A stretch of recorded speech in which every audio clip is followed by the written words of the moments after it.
Namaskar, I'm Durgesh Kanwalt. I'm working in Amrita Sher-Gil Cultural Center, Embassy of India, Budapest, as a tabla teacher cum performer. What makes tabla unique among percussion instruments? Tabla is very unique because it's a classical instrument first of all, and it can imitate many different instrument sound. The tabla is tuned in a particular note, so that allows it to be played with tonal instrument, and as well as some instrument which is not following the tone. For example, like djembe and African music and Arabic music, where in the percussion side they have classical instrument also, like they have tabla, and tabla is also a classical instrument, and we have a very rich repertoire which allow us to combine and collaborate with many different sides. It can be goes very well with jazz music, pop rock music, and of course Indian classical music and light music. What is tal in Indian classical music? Tal simply means rhythmic cycle. It's a number of beats going from point 1 to point 2, and but not only just the number of beats. When you say tal, it has some structure. It has tali, khali. We have a different system of counting tal. It's not like 1, 2, 3, 4, but there is many things involved in tal. For example, I will try to show some talas like tal teen tal, which has 16 beat cycle, and it's divided into 4 parts: 1, 2, 3, 4, 5, 6, 7, 8, 9, 10, 11, 12, 13, 14, 15, 16. Similarly, we have different talas. So I will try to play and show you a little bit of tal teen tal and then tal jhap tal. Teen tal, dha, dhin, dhin, dha, dha, dhin, dhin, dha, dha, tin, tin, ta, ta, dhin, dhin, dha, dha. This is the complete cycle of one tal teen tal, and there is a similar tal system which has 10 beats cycle, which is also very famous, called jhap tal. So it goes very differently from the teen tal.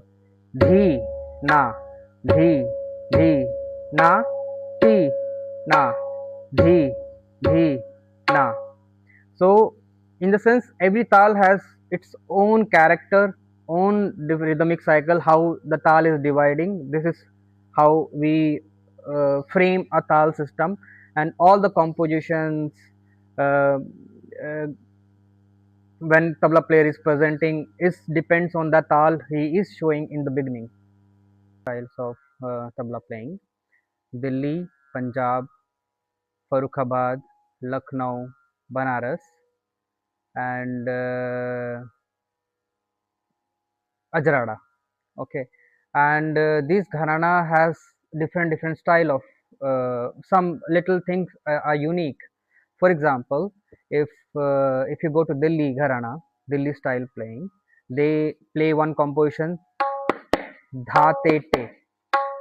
They playing te te with two fingers, but similarly in other gharanas, Punjab or Delhi gharana, but Banaras gharana, they playing te te with three fingers.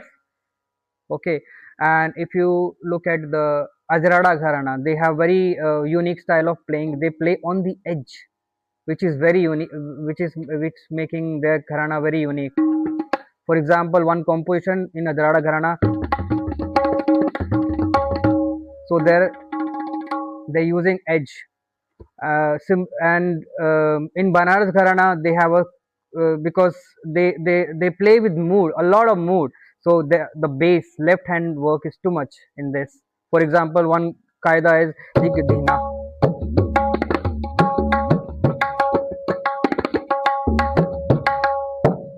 They use this ghatam technique, kharas technique to play composition. So this is what their gharana making their gharana very unique. Bowls in tabla, and how are they used? Bowls, like in any language, there are syllables, there are some alphabets, and you using those alphabets to create sentences, to talk through. So similarly in tabla, we have 10 theoretical bowls which we use to compose different composition, I will show you a little bit about them. And those syllables, those bowls sound exactly the same how we pronounce.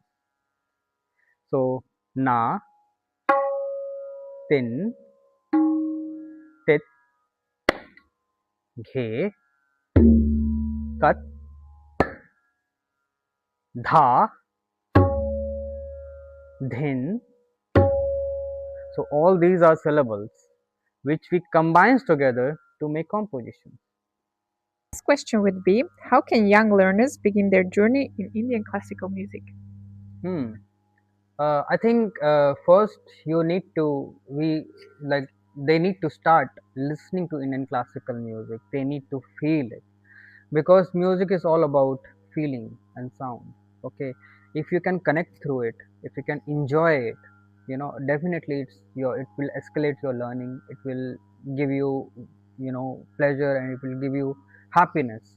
That's why we are learning, or where we are playing music. So I think start listening to the music, understanding the Indian culture, and then move towards learning an instrument or anything. Okay, and my last question would be, what is your motto for life? My motto for life, I want to spread as much as knowledge about my music and learn, because I will never stop learning until I am alive. So learning and experimenting with my music, whatever I have learned from my teacher. My teacher used to say, just learn, and when it's time for you to perform, then start gathering all the knowledge and do create your own style. So I make a lot of new composition, lot of new styles. So that's my motivation to do music every day, and I'm keep continue doing it. Thank you so much for watching. This was the Ma India podcast. See you next time. Till then, bye bye and take care of yourself.